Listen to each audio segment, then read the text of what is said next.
બોલો. શેરડીનો રસ. ઉનાળો શરૂ થતા જ મારી ડિમાન્ડ વધી જાય છે.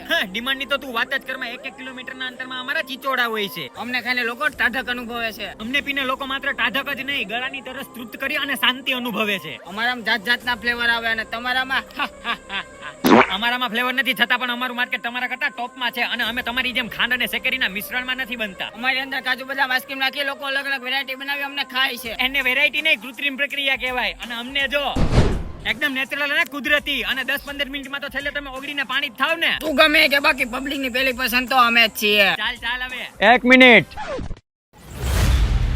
હું કે છોકરાઓ, બાપુજીને ભૂલ્યા તો નથી ને?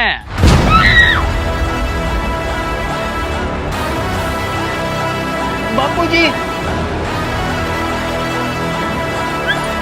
તમે ગમે એટલા ઠેકડા મારો, બાકી પબ્લિક ની પહેલી ડિમાન્ડ માં અમે હતા, છીએ અને રહેશું. બાપુજી ભૂલ થઈ ગઈ. તમારા જેવા 70 આવ્યા અને 70 ગયા, પણ હજી સુધી મને કોઈ ટક્કર નથી આપી શક્યું. I am the one and only P.